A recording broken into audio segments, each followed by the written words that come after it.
أيها الذين آمنوا كتب عليكم الصيام كما كتب على الذين من قبلكم لعلكم تتقون۔ اے ایمان والو، تم پر رمضان کے روزوں کو فرض کیا گیا۔ اے ایمان والو، تم پر رمضان کے روزوں کو فرض کیا گیا جیسے تم سے پہلی والی امتوں پر روزوں کو فرض کیا گیا۔ اور روزے فرض کرنے کی وجہ کیا ہے؟ آگے ارشاد فرماتا ہے لعلکم تتقون، تاکہ تم پرہیزگار ہو جاؤ، تاکہ تم متقی ہو جاؤ، تاکہ تم نیکوکار ہو جاؤ، تاکہ تم ستھرے ہو جاؤ۔ حضرات محترم ارشاد فرماتا ہے یا ایھا الذین آمنوا، اے ایمان والو، تمہارے اوپر روزوں کو فرض کیا گیا۔ اور ایسا نہیں کہ صرف تمہارے اوپر فرض کیا گیا، بلکہ تم سے پہلے جو امتیں گزری ہیں ان پر بھی روزوں کو فرض کیا گیا۔ اور روزے فرض کرنے کی وجہ یہ ہے کہ تم متقی ہو جاؤ، تم پرہیزگار ہو جاؤ۔ حضرات محترم، ہم دیکھتے ہیں کہ جب رمضان مبارک کا مہینہ آتا ہے، جب یہ مبارک مہینہ ہمارے درمیان میں تشریف لاتا ہے، تو ہم دیکھتے ہیں کہ وہ لوگ جو جمعے میں نظر آتے ہیں وہ بھی 5 وقت میں نظر آنا شروع ہو جاتے ہیں۔ یہ رمضان کی برکتیں ہیں کہ ہم لوگ جو ہے نیکیوں کی طرف بڑھنا شروع ہو جاتے ہیں۔ رمضان کا مہینہ آیا، ہم نیکیوں کی طرف بڑھنا شروع ہو گئے، ہمارے قدم نیکیوں کی طرف بڑھنا شروع ہو گئے۔ اب رب ارشاد فرماتا ہے کہ جب تم نیکیوں کی طرف بڑھ گئے ہو تو اب اپنے آپ کو ان پر قائم رکھو۔ جب تم نے نیکیاں کرنا شروع کر دی ہیں، جب تم نے اللہ اس کے رسول کے خوف کو اپنے دل میں بسانا شروع کر دیا ہے، جب تم نے نماز پنجگانہ کی پابندی شروع کر دی ہے، جب تم نے گناہوں سے بچنا شروع کر دیا ہے، اب تم اس پر قائم رہو، یعنی کہ متقی بنے رہو، پرہیزگار بنے رہو۔ ایسا نہیں کہ رمضان آیا ہم نمازیں پڑھتے رہے، ہم گناہوں سے بچتے رہے، ہم غیبتوں سے بچتے رہے، ہم غلط کاموں سے بچتے رہے، اور رمضان گیا پھر ہم وہی حالات میں چلے آئے۔ ایسا نہیں، بلکہ رب فرما رہا ہے اب تم متقی بن جاؤ۔ رمضان تمہیں اس لیے دیا کہ تمہارے اندر کی گندگی دور ہو سکے، تمہارے اندر کا میل دور ہو سکے، تم گناہوں سے بچ کر کے نیکی کی راہ کی طرف آ جاؤ۔ اور جب رمضان کے صدقے میں تمہیں نیکی کی راہ مل گئی، اب اس کو چھوڑو نہیں بلکہ اس کو مضبوطی کے ساتھ پکڑے رہو۔ رب ارشاد فرماتا ہے کہ تم روزہ میرے لیے رکھو گے نا، اس کا بدلہ بھی میں ہوں۔ روزے دار کو رب تبارک و تعالیٰ اپنا دیدار کرائے گا۔ اس سے بڑھ کر مومن کے لیے کیا خواہش ہو سکتی ہے؟ اس سے بڑھ کر مومن کے لیے کوئی خواہش نہیں، کوئی تمنا نہیں ہے کہ رب تبارک و تعالیٰ کا دیدار ہو جائے۔ تو رب ارشاد فرماتا ہے کہ تم روزہ میرے لیے رکھتے ہو، اس کا بدلہ میں تمہیں ادا کروں گا۔ اور اس کا بدلہ کیا ہوگا؟ رب تبارک و تعالیٰ روزدار کو اپنا دیدار کرائے گا۔ اور دوسری اس کی برکتیں یہ ہیں کہ رب ارشاد فرماتا ہے، حدیث قدسی میں ہے کہ نبی کریم صلی اللہ علیہ وسلم نے ارشاد فرمایا کہ جب قیامت کا دن ہوگا، حساب و کتاب ہو رہا ہوگا، اس وقت میں لوگ اپنے اپنے پسینوں میں نہا رہے ہوں گے۔ اس وقت میں لوگ اپنے اعمال کے مطابق اپنے پسینوں میں گوتے تک لگا رہے ہوں گے، لیکن اس وقت میں رب ارشاد فرمائے گا کہ اے روزے دارو، اے میرے وہ بندو جنہوں نے 10 گھنٹے 12 گھنٹے میری رضا کے لیے کھانے کو چھوڑا، میری محبت میں پانی کو چھوڑا، میری محبت میں جس نے روزہ رکھا، وہ ایک سائٹ آ جاؤ اور ان کے لیے دسترخوان بچھایا جائے گا اور انہیں اس میں بہترین لذیذ کھانے لگائے جائیں گے۔ ذرا سوچیں، ادھر لوگ گناہوں میں اپنے پسینوں میں نہا رہے ہیں، کسی کا کمر تک ہے، کسی کا گلے تک ہے، کسی کا سر سے اوپر تک ہے۔ ادھر لوگ سورج کی تپش میں تپ رہے ہیں، پریشان ہیں، تکلیف میں ہیں۔ ادھر روزے داروں کے لیے اعلان ہو رہا ہوگا کہ اے میرے نیک بندو، اے میرے محبت میں روزہ رکھنے والوں، ادھر آ جاؤ، تمہارے لیے بہترین لذیذ کھانوں کا انتظام کیا گیا ہے۔ تو رمضان کی بڑی برکتیں ہیں، بڑی فضیلتیں ہیں، بس ضروری یہ ہے کہ ہم اللہ کی رضا کے لیے، اللہ کی محبت میں جب ہم نے روزے رکھنا شروع کیے ہیں، نمازیں پڑھنا شروع کی ہیں، جب ہم نے گناہوں سے بچنا شروع کیا ہے، اب اپنی زندگی ہم اسی انداز سے گزارتے رہیں،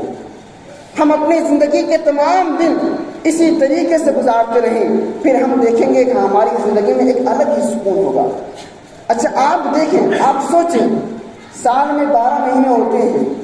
11 مہینے میں ہمیں کتنی الجھنیں ہوتی ہیں، کتنی تکلیفیں ہوتی ہیں، اور ہم اتنا بہتر کھانا بھی نہیں کھا پاتے ہیں۔ جتنا بہتر، جتنا لذیذ کھانا ہمیں اس رمضان المبارک میں ملا کرتا ہے، اتنا ہمیں بہترین، اتنا لذیذ کھانا ہمیں 11 مہینوں میں نہیں مل پاتا ہے۔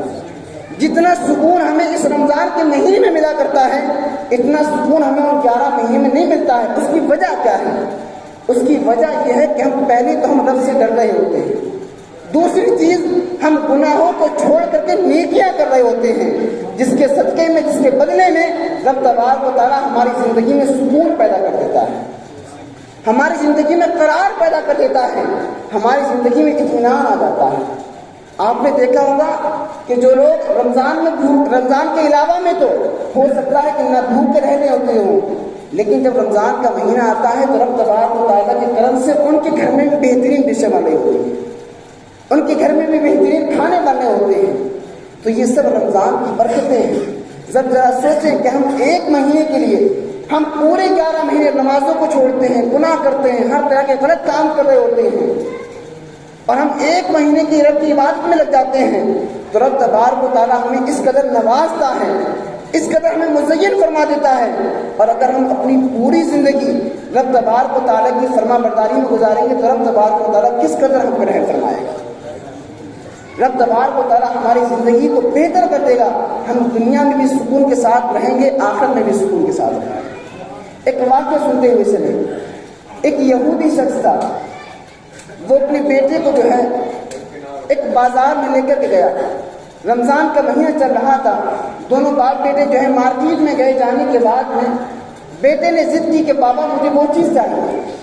مجھے وہ پھل کھانے کے لیے چاہیے۔ اس یہودی نے اپنے بیٹے کو وہ پھل دلایا، دلانے کے بعد میں کچھ دیر میں کیا دیکھا کہ اس لڑکے نے، اس یہودی کے بیٹے نے اسی سرے بازار میں، اسی بازار میں وہ پھل، وہ کھانے کی چیز کھانا شروع کر دی۔ بھائی وہ رمضان مسلمان تو ہے نہیں،